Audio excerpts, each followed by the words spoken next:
Welcome to BNEWS Weekly. I'm Phil Gallagher, along with BNEWS producer Sydney Bowles, BNEWS reporters Tad Stefanak, John Vias, Robert Paris, and Chris Flaherty, Peter Brown with the weather, Gretchen Carey with the community calendar, and Anthony Matos with sports. Thank you for joining us. Candidates in some of Burlington's upcoming local election races joined BNEWS this week for debates and forums. In a contested school committee race, candidates have a choice between two sitting members and one newcomer vying for two open seats. BNEWS producer Sydney Bowles is leading our election coverage and brings us this report. Burlington voters on April 1st will have the opportunity to vote for an open select board seat and two open spots on the school committee. We'll get to those in just a minute. But first, further down the ballot, two new voices are vying for one open seat on Burlington's Recreation Commission.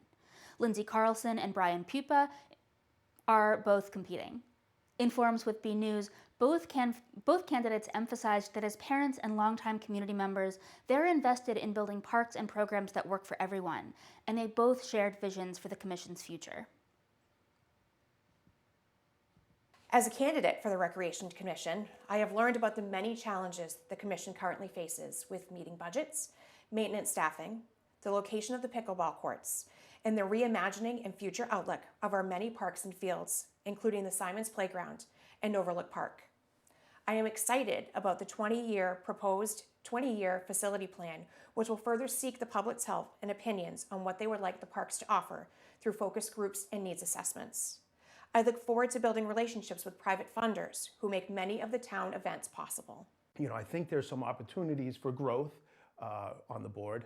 I know that the playground structure at Simons Park, for one, it's probably coming towards its useful lifespan. And I think that's going to be a project that the board is going to have to tackle at some time. And I would like the opportunity to help with that. I think another opportunity is the property they have at Overlook Park. Once the maintenance facility moved and they vacated up there, I think there's an opportunity up there to invest in the parks up there. We also spoke with Jim Tiggis, who's running unopposed for his third term on the Burlington Select Board. Tiggis said he's excited to continue working on the issues, including the connection to the MWRA. I want to continue working until we get the water issue resolved the best that we can. There are a lot of other things going on around town. I want to make sure that I continue to pursue. There's things I've spoken on, and I want to make sure that things I've said I want to get done, get done. And in a formal debate hosted by Alan Folds with questions from myself and local independent journalist Nikki Cadillac of Burlington Buzz, three candidates for two school committee seats made their case for your vote. Those candidates are Catherine Bond and Carl Foss, the current chair and vice chair of the school committee, and challenger Jeremy Brooks.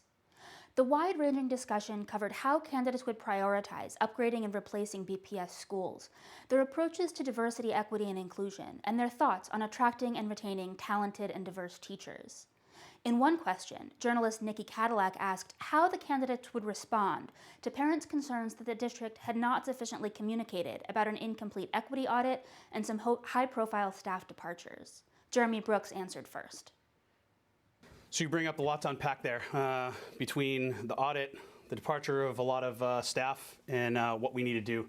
Again, communicate, make that communication early, often, because again, bad news doesn't get better with time.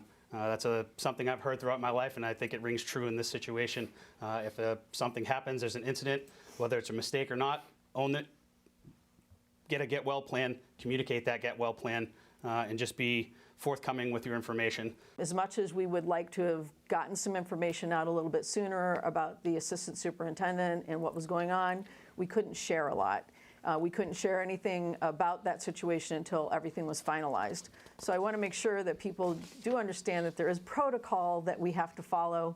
And unfortunately, that does frustrate people because you're not getting the information. And like you were saying, there are all kinds of rumors that fly, and and you want to, as a school committee member, you want to say, this is what's going on, but you're not empowered to do that until we are legally allowed to. And it is an issue that needs to be addressed because the perception it's not a good look for the district. In these types of situations, saying too little or not saying anything at all makes it seem like the district has something to hide.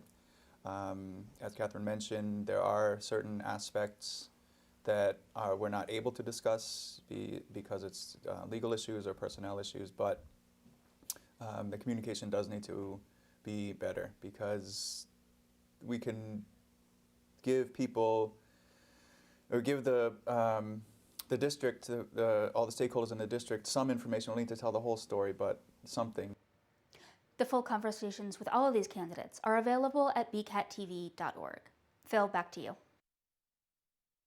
Election day is April 1st, but early voting is already underway. Voters can cast their ballots early in person at Town Hall through March 31st during regular business hours.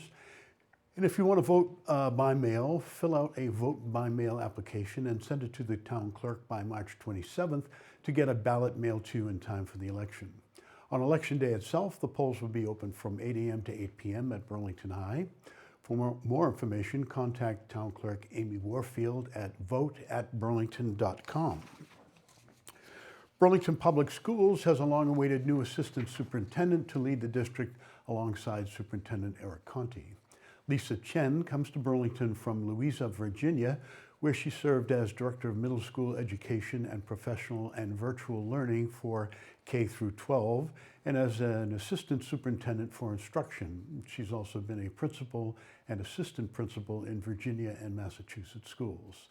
She has a PhD in Education Administration from BC and a Master's degree in English Education from New York University and Oxford University in England. BNews producer Sydney Bowles sat down with her to help us get to know this new figure in our schools. Let's look. I'm very passionate about education, and a large part of that comes from because English was not my first language. It took me about 7 years to learn how to speak, write, and just to pronounce words in general. And it was actually my second grade reading teacher who saw some talent in my sister and me, and because of that, I have a passion of just ensuring that every child has the best education possible. You can see the full interview on bcattv.org, bcattv.org. Burlington is well on its way to reaching its goal of reducing municipal energy use by 20% by 2025. In a presentation to the Town Select Board this week, Department of Public Works Business Manager Rachel Leonardo explained that through the Green Communities program with the State Department of Energy Resources, the town has been able to weatherize some buildings and transition to more efficient lighting. Leonardo explained that upcoming projects include installing solar panels at the Mill Pond Water Treatment Plant, a project that could save the town as much as $100,000 per year. Select Board members are getting closer to a new alcohol policy for the town. A draft policy that may still change includes allowing restaurants to apply for a bring-your-own-bottle permit, which would mean that at some establishments, diners could bring in a bottle of wine for every 2 adults or up to 36 ounces of beer per person. Select Board members still have some issues with the document and plan to send their questions to the Alcohol Subcommittee soon. The town of Burlington will be turning 225 years old on February 28th of 2024. And did you know a 225th anniversary is also known as a Qua bicentennial? I didn't know that. Not sure I want to learn how to pronounce that properly either. Select Board Chair Nick Priest read a formal proclamation in honor of the upcoming anniversary. Whereas the town of Burlington was once one of the fastest growing towns in Massachusetts, with a population of more than 26,000 that grows to over 40,000 during work hours, a hub for business and commerce, rich in recreation and entertainment opportunities, and therefore, we, the Select Board of the town of Burlington, do hereby proclaim the year of 2024, the 225th quasi-bicentennial anniversary of the town of Burlington, and urge all residents to spend the next year honoring and celebrating Burlington's legacy while beginning Burlington's next 225 years of continued success in the future. A Burlington firefighter has been placed on administrative leave as the town investigates complaints about his South Boston dog care business. A statement from Burlington Fire Chief Andrew Connerty to BNews reads in full. The town is aware of media reports of customer complaints against the Boston dog care training business of Burlington firefighter Tyler Falconer, as well as reported separate allegations that Falconer engaged in misconduct in a personal relationship. The town understands that the Animal Rescue League of Boston, an agency that is responsible for regulating his business operations, is investigating the customer complaints. The town will be in contact with the ARL and will monitor its response before determining how to proceed. The town will be independently investigating the other allegations. Firefighter Falconer has been put on administrative leave pending the results of the town's investigation into those allegations. BNews reached out to Falconer for comment, and we're told the town has asked him not to speak to the media while the investigation is pending. Massachusetts Attorney General Andrea Campbell has charged a Burlington clinical laboratory in connection with Medicaid fraud. According to the AG's office, Solid Diagnostics Incorporated caused over $400,000 in false claims to be submitted to the Mass Health Insurance Program. Solid Diagnostics allegedly submitted claims to Mass Health for drug tests that were not medically necessary. Under state regulations, labs may not bill Mass Health for urine tests performed at sober homes because those tests are not medically necessary. Leahy Hospital and Medical Center has a new president. Susan Moffett Bruce most recently served as the Chief Executive Officer of the Royal College of Physicians and Surgeons of Canada, and she was also a faculty member of the Department of Surgery at the University of Ottawa. Moffett Bruce succeeds David Longworth, who retired as president of Leahy in December of 2022. A dry cleaners in Burlington is helping girls have the prom of their dreams by collecting and distributing prom dresses to those who might not be able to afford them. BNews reporter Chris Flaherty has this story. Prom season is approaching, and Anton Cleaners is making sure every high school student has a chance to attend through their Belle of the Ball charity. It got started just 18 years ago when we thought, okay, let's see if we can collect some prom dresses from our customers and then give them to girls who can't afford to go to their prom. The dresses all come to our locations and we clean them and press them, and then we bring them to the one-day event. This year it's at Heinz Auditorium on April 1st. Joanna Schlansky of Elite Realty Experts has been leading the charge on prom dress collection in the Burlington community. When my daughter was 13 and she was having a bat mitzvah, and part of her bat mitzvah project was to come up with a mitzvah, which is a good deed, to do something for the less privileged than she is. So she came up with some ideas, and one of them was the Belle of the Ball. So she collected probably like 200 dresses that year, and ever since we've continued and moved it forward, and every year the town of Burlington comes together with me and my team here at Elite Realty, and we collect dresses every year for Belle of the Ball, and we also volunteer at the event too. We are very lucky in the town of Burlington. We have True North Coffee Shop and Demori Law, and then our office, and they're all centrally located in Burlington on Cambridge Street. So people have been fabulous dropping off dresses, and we're really lucky that we have a great community that is always willing to help. The number of dresses collected is giving many young women the opportunity to attend their prom. It's just an incredible feeling to just not only collect the dresses, but actually be there and see the impact these dresses, other people's dresses, are making. It's overwhelming. There's so many dresses, and there's such a need because the prices of dresses are exorbitant, and these girls would not be able to afford to go to their proms. So it's really heartwarming to see. Belle of the Ball is a chance to help those less fortunate and enrich young adults' high school experience.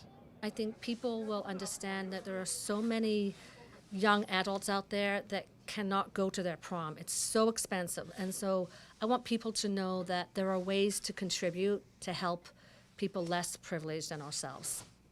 Until next time, this is Chris Flaherty for BNews Weekly. Speaking of good deeds, Burlington's Marshall Simons Middle School is set to be the permanent home of the Welcome Alliance Clinic, which offers free physical exams for students in Burlington and Woburn. Students receive care from Tufts Medical Center students under the supervision of the Chair of Family Medicine at Tufts, Dr. Wayne Altman. All students are welcome. The next clinic is scheduled for May 1st from 7 p.m. to 9 p.m. The BHS robotics team has completed another ambitious project, and after showing it off in New Hampshire, they are excited to present it at an upcoming robotics competition at Reading Memorial High School. BNews reporter John Vias has this story.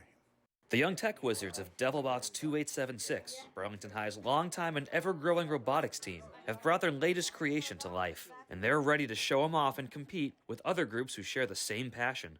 The weekend of March 4th, the DevilBots crew traveled to Salem, New Hampshire to participate in the Granite State competition. So our competition last week actually got cut short because of the snowstorm on Friday, I believe it was. Normally there's 2 days of competition and 1 day of setup.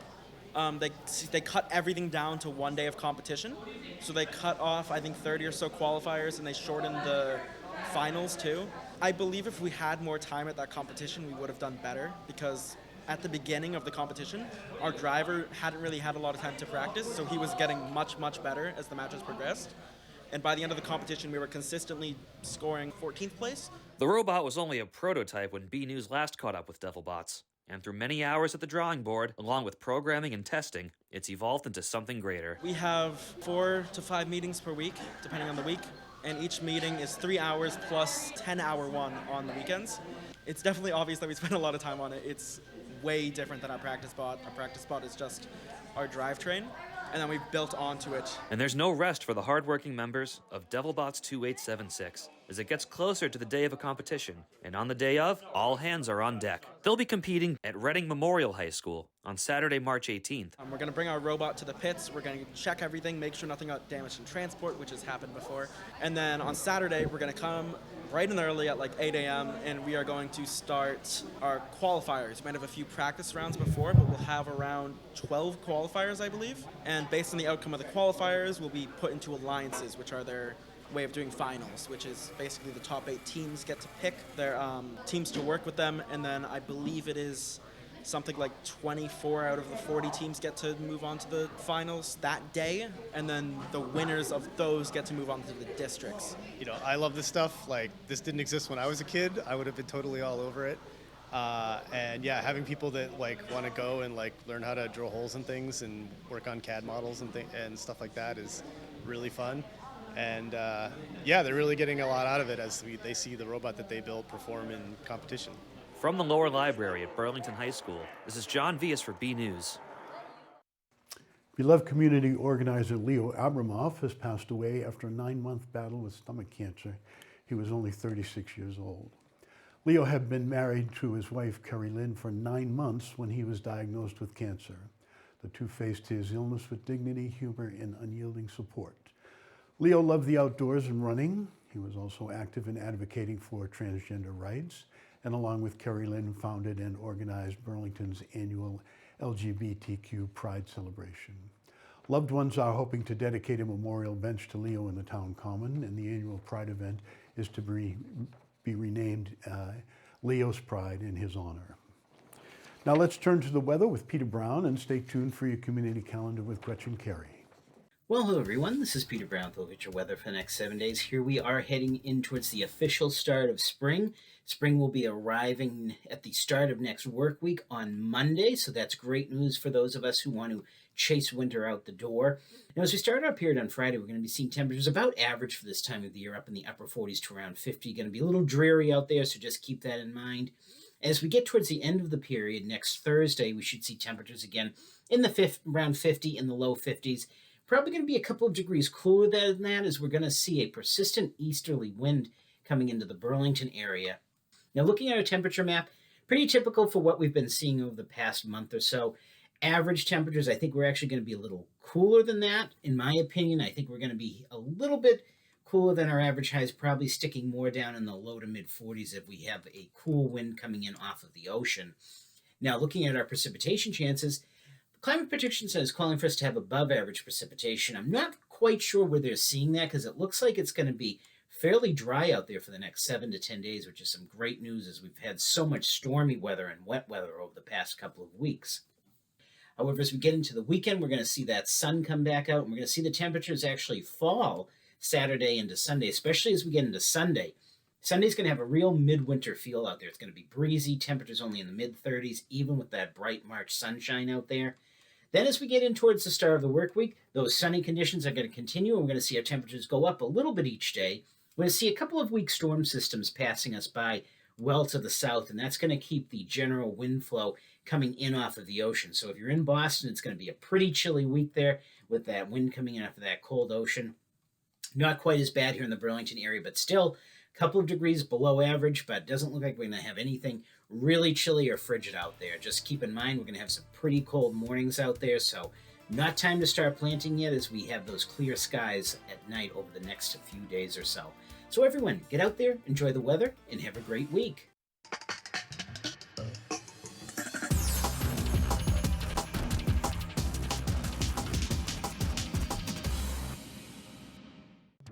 Hey everyone, I'm Gretchen Carey, and this is your community calendar. On March 24th, starting at 6:30 p.m., the Burlington Girl Scouts will be having a girls' pajama dance party for kindergartners through 5th graders at the Mount Hope Gym. Ticket pricing and registration information is available at burlingtongirlscouts.com. On March 25th, from 10 to 11 a.m., the Burlington Public Library will be having an event called Irish Author Talk. Author Michelle Gallen on her book Factory Girls. Pre-registration is required. Beginning on March 28th from 5:30 to 6:30 p.m., the Burlington Parks and Recreation Department will be having archery for students that are in grade 9 through 12th grade and for adults as well. For more information and to register, go to burlingtonrecreation.org. I'm Gretchen Carey, and that was your community calendar.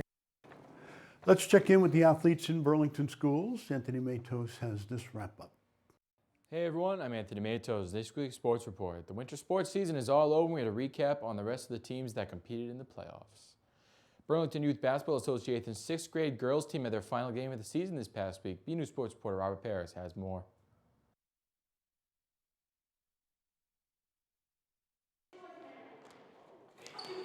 Girls at the Marshall Simons Middle School competed this winter in the 6th grade girls basketball team, which is part of the Burlington Youth Basketball Association. I went down to one of the practices before one of the playoff games to talk with the athletes and found out what they enjoy about playing the game of basketball. And I just love playing the sport, so that's why I started playing.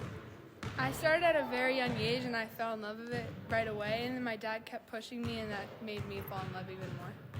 I started probably in 1st grade and I actually played with both of them, and I think that we've all come a long way, and I think that my dad is probably my biggest motivation because he just keeps on pushing me.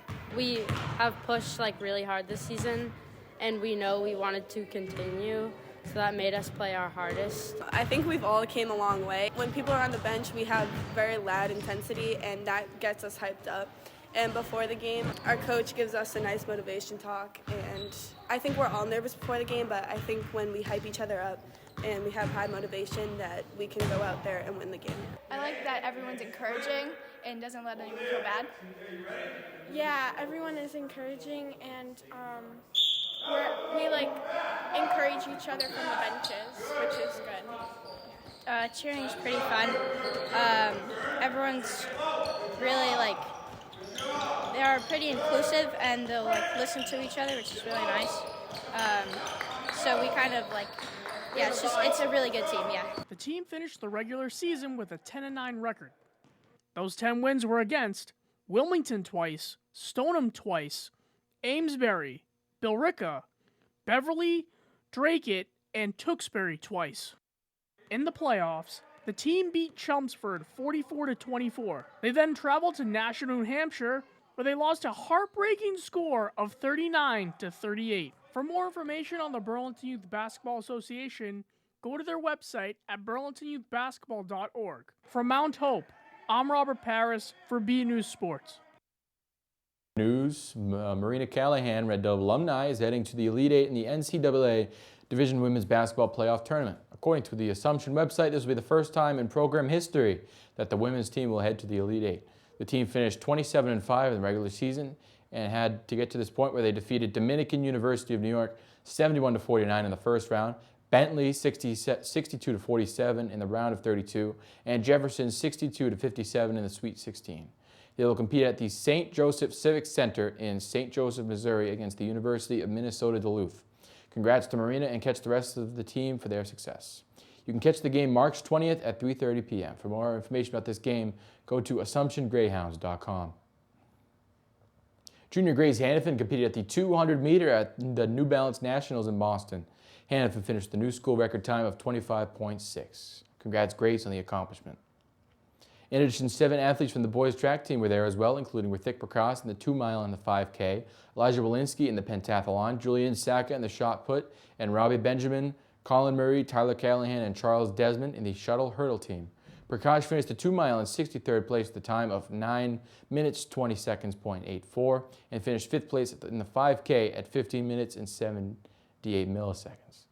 Walensky came in 9th place at the pentathlon. Saka came in 25th place for his performance in the shot put. Benjamin, Murray, Callahan, and Desmond came in 26th place at the time of 34.27 in the shuttle hurdles. Congrats to everyone who competed over the weekend.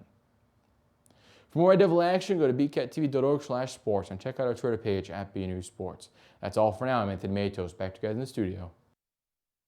And as always, we're sharing a photo of the week sent in by viewers like you. This photo comes from Joe Brown, and it features Burlington firefighter Tom Monagle washing down a second-floor room after a one-alarm fire last weekend.